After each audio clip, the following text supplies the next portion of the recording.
Assalamualaikum warahmatullahi wabarakatuh. Pada kesempatan kali ini, kita akan membahas materi kesetimbangan kimia dengan submateri yang kedua yaitu tetapan kesetimbangan.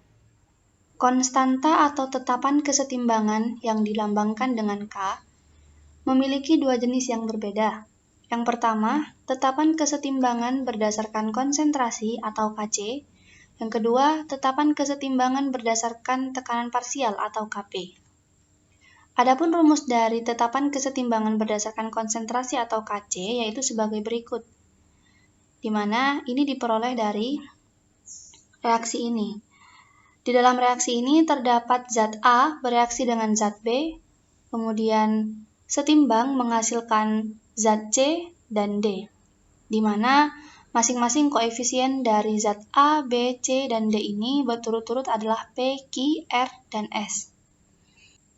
Sehingga rumus Kc-nya adalah Kc sama dengan konsentrasi C pangkat R dikalikan dengan konsentrasi D pangkat S dibagi dengan konsentrasi A pangkat P dikalikan dengan konsentrasi B pangkat Q. Sehingga untuk lebih mudah memahami atau menghafal, maka saya tuliskan rumus Kc-nya sebagai berikut, yaitu Kc sama dengan hasil kali konsentrasi kanan pangkat koefisien dibagi dengan hasil kali konsentrasi kiri pangkat koefisien. Untuk rumus dari Kp atau tetapan kesetimbangan berdasarkan tekanan parsial hampir sama dengan rumus dari Kc. Perbedaannya adalah kalau Kc adalah hasil kali konsentrasi, kalau Kp hasil kali tekanan parsial. Sehingga menjadi seperti ini. Kp sama dengan hasil kali tekanan parsial kanan dipangkatkan koefisien dibagi dengan hasil kali tekanan parsial kiri dipangkatkan koefisien. Adapun hubungan antara Kc dan Kp dapat dituliskan dengan rumus berikut ini, yaitu Kp sama dengan Kc dikali dengan RT dipangkatkan dengan delta N. Coba kita perhatikan LKS halaman 65, di sana terdapat dua soal. Kita bahas soal yang pertama terlebih dahulu, yaitu harga Kc reaksi kesetimbangan sebagai berikut. Di sini terdapat dua reaksi, di mana kedua reaksi ini sudah memiliki harga Kc. Reaksi yang pertama yaitu NO bereaksi dengan setengah O2, setimbang menghasilkan NO2 dengan harga Kc senilai A. Kemudian reaksi yang kedua yaitu 2NO2, setimbang menghasilkan N2O4 dengan harga Kc-nya senilai B. Kemudian soalnya adalah tentukan harga Kc untuk reaksi N2O4 setimbang menghasilkan 2NO dan O2. Nah, untuk mengerjakan soal ini, kita terlebih dahulu menuliskan semua reaksi yang ada pada soal. Nah, kita menuliskan reaksi yang sudah memiliki harga Kc terlebih dahulu. Ada reaksi yang pertama dan reaksi yang kedua. Kemudian yang terakhir, kita tuliskan reaksi yang akan kita tentukan harga Kc-nya. Nah, bagaimana cara menentukan harga Kc pada reaksi ini? Sebelum itu, saya salin terlebih dahulu di sebelah kanannya. Nah, caranya adalah dalam menentukan harga Kc pada reaksi ini, kita harus mengalihkan harga Kc yang sudah diketahui dengan syarat antara reaksi ini dengan reaksi ini, reaksi yang pertama dengan reaksi yang kedua, posisi zatnya harus sama dengan reaksi yang akan kita tentukan harga Kc-nya. Selain posisi zatnya harus sama, koefisien dari zat itu juga harus sama. Bagaimana maksudnya? Coba kita lihat dulu patokan kita untuk mengerjakan soal ini, yaitu reaksi yang akan kita tentukan harga Kc-nya. N2O4 di sebelah reaktan, kemudian 2NO dan O2 di sebelah produk, atau di posisi produk. Nah, kita perhatikan reaksi yang pertama dulu. Kita tahu bahwa di sini terdapat zat NO dan O2 menghasilkan NO2. Nah, di sini zat NO dan O2 ada di posisi reaktan, sedangkan pada reaksi yang akan kita tentukan harga Kc-nya, zat NO dan O2 ada di posisi produk. Nah, sehingga dalam hal ini, reaksi yang pertama ini perlu untuk kita balik agar posisi zat NO dan O2 ini sama dengan posisi zat NO dan O2 pada reaksi yang akan kita tentukan harga Kc-nya. Nah, kemudian ketika reaksi ini dibalik, harga Kc-nya akan berubah juga menjadi 1 per Kc-nya. Coba kita balik. Nah, NO2 dan O2 ini sudah ada di posisi produk, kemudian harga Kc-nya menjadi 1 per A. Kita lihat posisi zat NO dan O2 sudah sama, berada di posisi produk, kemudian koefisiennya masih berbeda. Koefisien dari NO dan O2 pada reaksi yang pertama ini adalah masing-masing 1 dan setengah. Kemudian, koefisien dari NO dan O2 pada reaksi yang akan kita tentukan harga Kc-nya adalah masing-masing 2 dan 1. Maka, reaksi yang pertama ini harus kita apakan? Yaitu harus kita kalikan dengan angka 2. Ketika dikalikan angka 2, maka reaksi yang di sebelah kiri atau reaktan dengan yang di sebelah kanan atau produk harus sama-sama dikalikan 2. Untuk harga Kc-nya, ketika reaksinya dikalikan dengan 2, maka harga Kc-nya dipangkatkan dengan 2. Jadi setelah reaksi ini dikalikan dengan 2, maka hasilnya akan menjadi seperti ini. 2NO2 setimbang menghasilkan 2NO dan O2, kemudian harga Kc-nya adalah 1 per A pangkat 2. Kenapa pangkat 2? Karena reaksinya dikalikan dengan angka 2. Nah, tadi posisi NO dan O2-nya sudah sama, kemudian koefisiennya juga sama, maka kita beralih ke reaksi yang kedua ini. Kita tahu bahwa pada reaksi ini, zat N2O4 ada di posisi produk, kemudian zat N2O4 pada reaksi yang akan kita tentukan harga Kc-nya ada di posisi reaktan. Nah, tentu dalam hal ini reaksi yang kedua ini harus kita ubah, harus kita balik agar posisi zat N2O4 bisa sama dengan posisi zat N2O4 pada reaksi yang akan kita tentukan harga Kc-nya. Sama dengan yang tadi, ketika reaksinya dibalik, maka harga Kc-nya akan menjadi 1 per Kc. Setelah kita balik, maka reaksinya akan menjadi seperti ini. N2O4 setimbang menghasilkan 2NO2, kemudian harga Kc-nya menjadi 1 per B. Kenapa menjadi 1 per B yang awalnya B? Seperti yang sudah saya jelaskan tadi, ketika reaksinya dibalik, maka harga Kc-nya menjadi 1 per Kc. Kita lihat bahwa zat N2O4 sudah sama-sama berada di posisi reaktan, kemudian koefisiennya juga sama.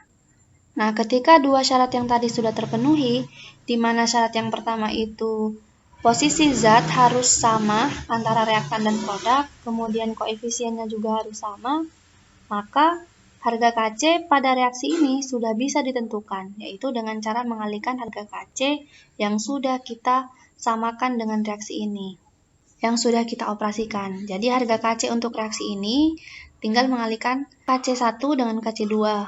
Yaitu menjadi 1 per A pangkat 2 dikalikan dengan 1 per B. Sehingga harga Kc untuk reaksi N2O4 setimbang menghasilkan 2NO dan O2 adalah senilai 1 per A pangkat 2 kali 1 per B. Setelah membahas tetapan kesetimbangan berdasarkan konsentrasi, kita beralih ke tetapan kesetimbangan berdasarkan tekanan parsial. Coba perhatikan LKS-nya pada halaman 65 yang nomor 2. Nomor 2 yaitu di sini terdapat reaksi penguraian HI di mana reaksinya adalah sebagai berikut. 2HI setimbang menghasilkan H2 dan I2. Sebanyak 0,1 mol gas HI dimasukkan dalam labu 1 liter. Jika I2 yang terbentuk adalah 0,02 mol dan tekanan totalnya adalah 10 atm, maka tentukan 3 hal. Yang pertama, tetapan kesetimbangan konsentrasi atau Kc, lalu derajat disosiasi, kemudian tetapan kesetimbangan gas atau Kp. Kita kerjakan yang pertama terlebih dahulu, yaitu Kc. Sama seperti yang telah kemarin kita bahas, yang pertama kita harus lakukan adalah menuliskan kembali reaksinya. Kemudian mengecek apakah reaksi ini sudah setara atau belum. Nah, reaksi ini sudah setara. Setelah setara, kita tuliskan data MRS-nya. Nah, kita tahu dalam reaksi ini, data yang dapat kita tuliskan adalah seperti ini. 0,1 mol ini adalah milik HI dalam keadaan mula-mula sebelum bereaksi ya. Kemudian 0,02 adalah milik I2 pada saat setimbang atau setelah terjadi reaksi. Jadi terbentuk I2 sebanyak 0,02 mol. Nah, kita tahu bahwa pada saat mula-mula H2 dan I2 belum memiliki mol karena dia masih belum terbentuk produk. Jadi, dia masih bertuliskan 0. Nah, dari data ini kita bisa menentukan berapa mol I2 pada saat bereaksi, yaitu 0,02. Dari data ini kita bisa menentukan berapa mol H2 dan berapa mol HI saat bereaksi, dengan mengacu pada tetapan koefisien, yaitu perbandingan mol adalah sama dengan perbandingan koefisien. Jadi tinggal kita isi berapa mol H2 saat bereaksi, tinggal kita perhatikan berapa koefisiennya, karena sama-sama 1 berarti molnya adalah 0,02 sama. Kemudian berapa mol HI? Karena pada saat koefisiennya 1 itu adalah molnya 0,02 mol, maka ketika koefisiennya 2 menjadi 0,04 mol. Nah, ketika sudah didapatkan data seperti ini, kita bisa menentukan berapa mol HI dan H2 saat setimbang, yaitu 0,04 dan untuk H2-nya 0,02. Nah, setelah seperti ini, kita masukkan ke dalam rumus KC, di mana rumus KC adalah hasil kali konsentrasi kanan dipangkatkan koefisien dibagi dengan hasil kali konsentrasi kiri dipangkatkan koefisien. Perlu diingat bahwa yang dimasukkan ke dalam rumus adalah yang dalam keadaan setimbang. Nah, jadi yang dalam keadaan setimbang yang kita masukkan ke dalam rumus ini. Namun kita perhatikan bahwa yang ada dalam rumus ini kan konsentrasi. Jadi yang dimasukkan ke dalam rumus ini adalah konsentrasi, sedangkan yang ada dalam data ini adalah mol. Bagaimana caranya? Yaitu dengan menghubungkan antara mol dengan konsentrasi. Apa hubungan antara mol dengan konsentrasi? Yaitu konsentrasi sama dengan mol per volume. Di sini diketahui volumenya adalah 1 liter. Nah, volumenya adalah 1 liter. Ketika sudah diketahui seperti ini, maka kita tinggal masukkan ke dalam rumus ini. Nah, KC sama dengan konsentrasi kanan dipangkatkan koefisien. Konsentrasi kanan kan H2 dan I2.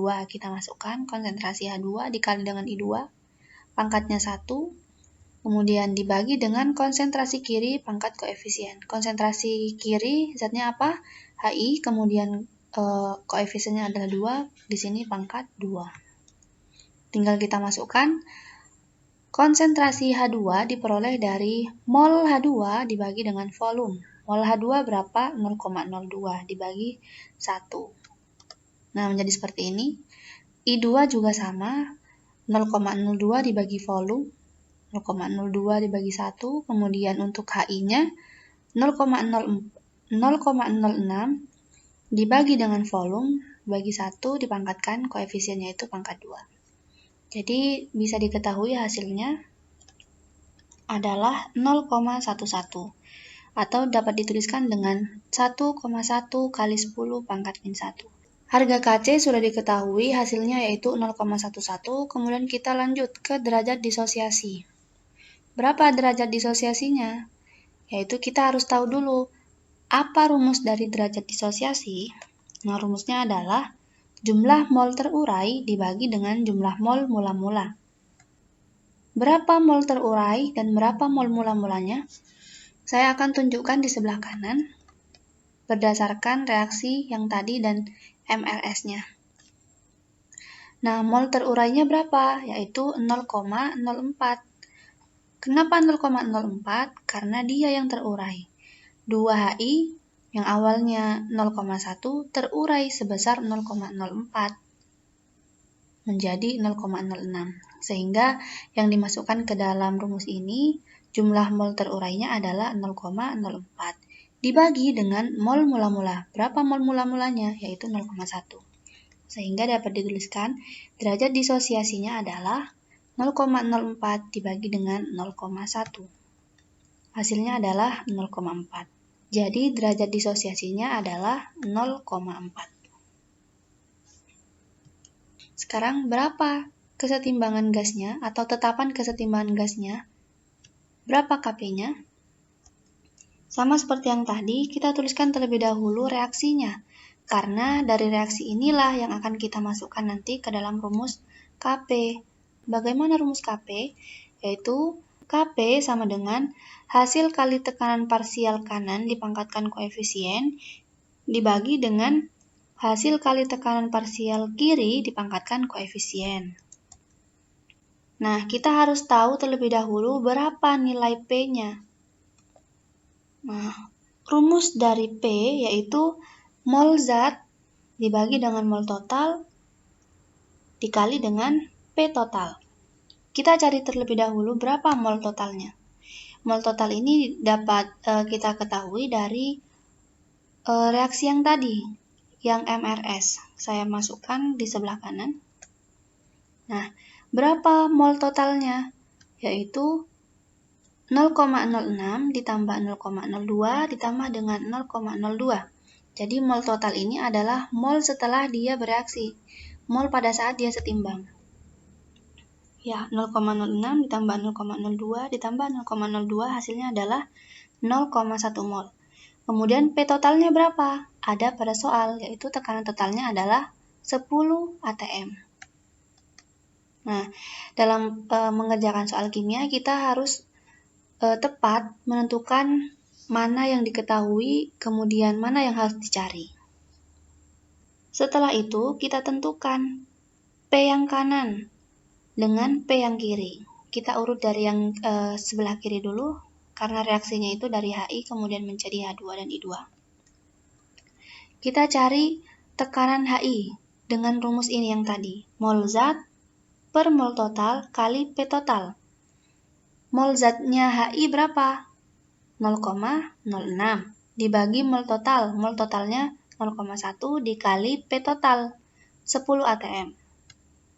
Jadi 0,06 dibagi 0,1 dikali dengan 10 atm. Sehingga hasilnya adalah 6 atm. Itu untuk PHI. Sekarang lanjut ke PH2. Sama rumusnya dengan yang tadi. Mol zat dibagi mol total kali P total.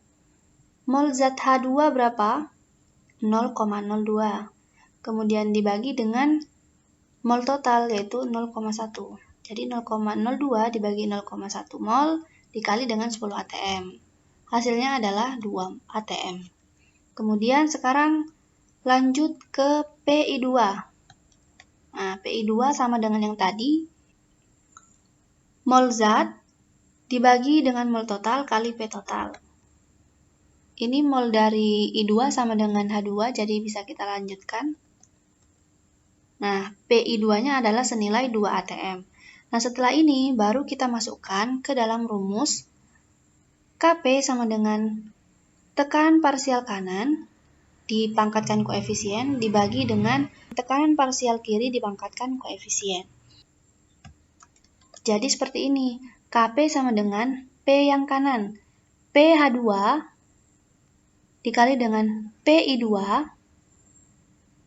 kemudian dibagi dengan P yang kiri, PHI pangkat 2 karena koefisiennya 2. Tinggal kita masukkan dari data yang tadi. PHI-nya berapa? 2 atm. Kemudian PI2-nya 2 atm. Untuk PHI-nya adalah 6 atm, kemudian nanti dipangkatkan dengan 2. Jadi hasilnya adalah 0,11. Kita tahu dari soal ini, berarti tetapan kesetimbangan gas atau Kp-nya adalah sebesar 0,11. Demikian pembahasan kita pada kesempatan kali ini, semoga bermanfaat, tetap semangat, selamat belajar. Wassalamualaikum warahmatullahi wabarakatuh.